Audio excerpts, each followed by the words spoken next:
Window हो गया, manage हो गया, आपने फाइलों देख लिया। तो अब हम आपको प्रोजेक्ट बनाने के बारे में बताते हैं कि सबसे पहले आप प्रोजेक्ट बनाते समय किन किन चीजों को ध्यान रखना चाहिए, नया प्रोजेक्ट कैसे बनाते हैं, इस बारे में हम आपको यहाँ पर जानकारी देना चाहते हैं।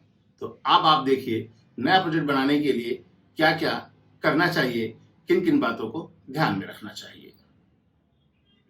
फाइनल कट प्रो में किसी भी प्रकार का कार्य करने से पहले एक प्रोजेक्ट का निर्माण करना होता है, एक प्रोजेक्ट बनाना होता है। चाहे केवल आपको वीडियो कैप्चर करना हो, फुटेज ट्रांसफर करना हो या कोई प्रोग्राम एडिट करना हो। नया प्रोजेक्ट बनाने के लिए फाइल मेन्यू पे क्लिक करें। फाइल मेन्यू के ड्रॉप डाउन लिस्ट में न्यू प्रोजेक्ट होगा, उस पर क्लिक कर सकते हैं या शिफ्ट कमांड एन का प्रयोग कर सकते हैं। इस ऑप्शन पर क्लिक करने के साथ ही आपके सामने एक नया प्रोजेक्ट ओपन होके आ जाएगा। सीक्वेंस 1 आपके टाइमलाइन में टैब के रूप में भी आ जाएगा। नया प्रोजेक्ट ओपन होने के बाद आपको इस प्रोजेक्ट को सेव करना होता है। इसके लिए हम फाइल मेन्यू पे क्लिक करते हैं और यहाँ ड्रॉप डाउन लिस्ट में देखते हैं कि यहाँ पर सेव प्रोजेक्ट का ऑप्शन एक्टिव नहीं है।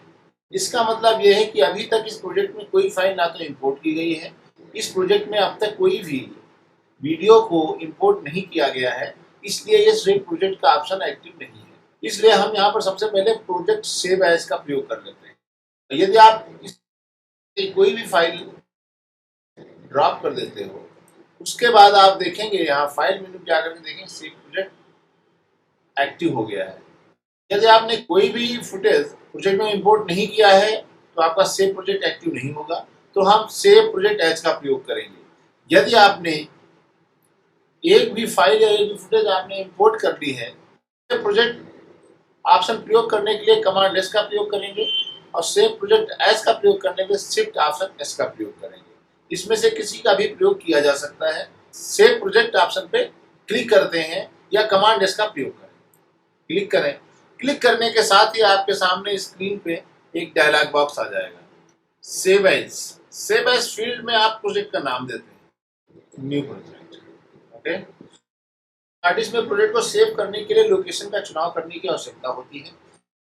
पे क्लिक करने के साथ आपको कुछ लोकेशन आपको यहाँ मिल जाएंगी जहाँ पर इस समय करंट में आपका प्रोजेक्ट ओपन है। यदि आप यहाँ नहीं चाहते हैं तो आप लेफ्ट पैनल पे क्लिक करके आप अपने लिए लोकेशन का चुनाव कर सकते हैं। आप जिस लोकेशन पे चाहें प्रोजेक्ट का निर्माण कर सकते हैं। इसको सेव करने के लिए आप एक्सटर्नल हार्ड डिस्क का भी प्रयोग कर सकते हैं। यदि आपको किसी लोकेशन में सब फोल्डर बनाने की आवश्यकता हो तो न्यू फोल्डर बटन पर क्लिक करके नए फोल्डर का निर्माण भी किया जा सकता है। आप इसको अपने आवश्यकता अनुसार नाम दे दें और क्रिएट पे क्लिक कर दें। जैसे हमने क्रिएट किया कि आप देख रहे हैं के अंदर प्रोजेक्ट नामक फोल्डर बन गया है। अब यहाँ पर हम तो सेव करने के लिए सेव बटन पे क्लिक करेंगे। सेव बटन पर क्लिक करने के साथ ही आप देखेंगे कि ब्राउजर विंडो में एक न्यू प्रोजेक्ट टैब आ जाएगा। अब तक आपने फाइनल कट प्रो का प्रोजेक्ट बनाकर सेव कर लिया है। फाइनल कट प्रो के प्रोजेक्ट का साइज बहुत ही छोटा होता है क्योंकि इसमें कोई भी मीडिया फाइल सीधे तौर पर जुड़ी नहीं होती है। कार्य करने के साथ साथ इसको बार बार सेव करते रहना चाहिए, लेकिन इसके लिए हर बार आपको नाम और लोकेशन देने की आवश्यकता नहीं होती है।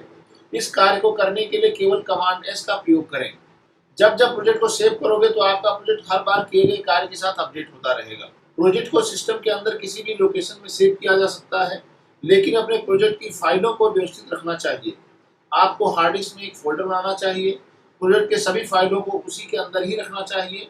इस कार्य को करने के लिए एक्सटर्नल हार्ड ड्राइव का भी प्रयोग किया जा सकता है, लेकिन सर्वर सिस्टम के साथ कार्य करने पर अपने प्रोजेक्ट को सदैव लोकल हार्ड डिस्क में रखना चाहिए, परंतु एडिट कार्य समाप्त होने के पश्चात भले ही उसे सर्वर में सेव करें।